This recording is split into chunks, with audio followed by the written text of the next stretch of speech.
Hello नमस्कार दोस्तों, आप सभी का रोचक कथाएं में स्वागत है। आज मैं लेकर आई हूँ श्री दुर्गा सप्तशती दुर्गा किलक। ओम चंडिका देवी को नमस्कार है। मार्कंडेय जी कहते हैं, विशुद्ध ज्ञान ही जिनका शरीर है, तीनों वेद ही जिनके तीन दिव्य नेत्र है, जो कल्याण प्राप्ति के हेतु तथा अपने मस्तक पर अर्धचंद्र का मुकुट धारण करते हैं, उन प्रभु शिव को नमस्कार है। मंत्रों का जो अभिकीलक है, अर्थात मंत्रों की सिद्धि में विघ्न उपस्थित करने वाले साप रूपी कीलक का जो निवारण करने वाला है, उस सप्तशती स्तोत्र को संपूर्ण रूप से जानना चाहिए और जानकर उसकी उपासना करनी चाहिए। यद्यपि सप्तशती के अतिरिक्त अन्य मंत्रों के जप में भी जो निरंतर लगा रहता है, वह भी कल्याण का भागी होता है। उसके भी उच्चाटन आदि कर्म सिद्ध होते हैं तथा उसे भी समस्त दुर्लभ वस्तुओं की प्राप्ति हो जाती है।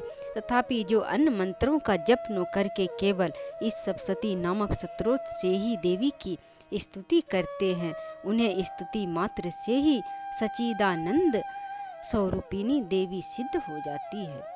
उन्हें अपने कार्य की सिद्धि के लिए मंत्र, औषधि तथा अन्य किसी साधन के उपयोग की आवश्यकता नहीं रहती।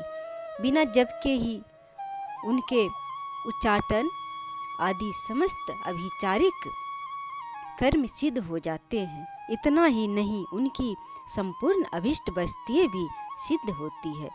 लोगों के मन में यह शंका थी कि जब केवल सप्तशती की उपासना से अथवा सप्तशती को छोड़कर अन्य मंत्रों की उपासना से भी समान रूप से सब कार्य सिद्ध होते हैं, तब इनमें श्रेष्ठ कौन सा साधन है।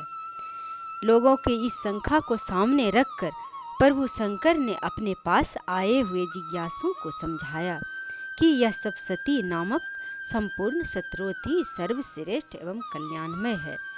तदंतर भगवती चंडिका के सप्तशती नामक स्तोत्र को महादेव जी ने गुप्त कर दिया।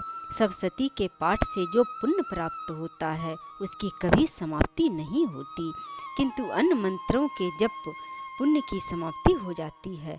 अतः प्रभु शिव ने अन्य मंत्रों की अपेक्षा जो सप्तशती की ही श्रेष्ठता का निर्णय किया है, उसे यथार्थ ही जानना चाहिए। अन्य मंत्रों का जप करने वाला पुरुष भी यदि सप्तशती के स्तोत्र और जप का अनुष्ठान कर ले, तो वह भी पूर्ण रूप से ही कल्याण का भागी होता है, इसमें तनिक भी संदेह नहीं है। जो साधक कृष्ण पक्ष की चतुर्दशी अथवा अष्टमी को एकाग्रचित्त होकर भगवती की सेवा में अपना सर्वस्व समर्पित कर देता है और फिर उसे प्रसाद रूप से ग्रहण करता है, उसी पर भगवती प्रसन्न होती है, अन्यथा उनकी प्रसन्नता नहीं प्राप्त होती है। इस प्रकार सिद्धि के प्रतिबंधक रूप कीलक के द्वारा महादेव जी ने इस स्तोत्र को कुलित कर रखा है। जो पूर्वोक्त रीति से निष्कीलन करके इस सप्तशती स्तोत्र का प्रतिदिन स्पष्ट उच्चारण पूर्वक पाठ करता है, वह मनुष्य सिद्ध हो जाता है, वही देवी का पार्षद होता है और वही गंधर्व भी होता है। सर्वत्र विचरते रहने पर भी इस संसार में उसे कहीं भी भय नहीं होता। वह अपने तवी के बस में नहीं पड़ता तथा देह त्यागने के अंतर मोक्ष प्राप्त कर लेता है। अतः कीलन को जानकर अथवा निष्कीलन अथवा शापोद्वार का ही विशेष प्रकार है। भगवती का उपासक उपयुक्त तिथि को देवी की सेवा में उपस्थित हो, अपना न्यायोपरजित धन उन्हें अर्पित करते हुए एकाग्रचित्त से प्रार्थना करें, माता आज से यह सारा धन तथा अपने आप को भी मैंने आपकी सेवा में अर्पण कर दिया है, इस पर मेरा कोई सतत्व नहीं रहा।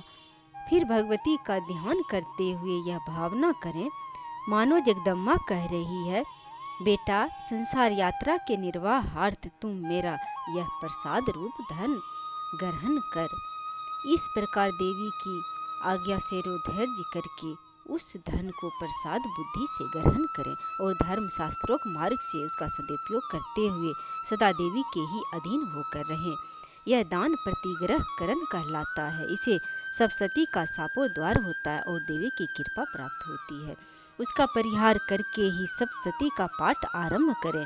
जो ऐसा नहीं करता उसका नाश हो जाता है। इसलिए कीलक और निष्कीलन का ज्ञान प्राप्त करने पर ही यह स्तोत्र निर्दोष होता है और विद्वान पुरुष इस निर्दोष स्तोत्र का ही पाठ आरंभ करते हैं। स्त्रियों में जो कुछ भी सौभाग आदि दृष्टि गोचर होता है वह सब देवी के ही प्रसाद का ही फल है। अतः इस कल्याणमय स्तोत्र का सदा जप करना चाहिए। इस स्तोत्र का मंद स्वर से पाठ करने पर सल फल की प्राप्ति होती है और उच्च स्वर से पाठ करने पर पूर्ण फल की सिद्धि होती है। अतः उच्च स्वर से ही इसका पाठ आरंभ करना चाहिए। जिनके प्रसाद से सर सौभाग्य आरोग्य संपत्ति शत्रुनाश तथा परम मोक्ष की भी सिद्धि होती है, उन कल्याणमय जगदम्बा की स्तुति मनुष्य क्यों नहीं करते। जय श्री हरि। कथा समाप्त हुआ, किलक समाप्त हुआ।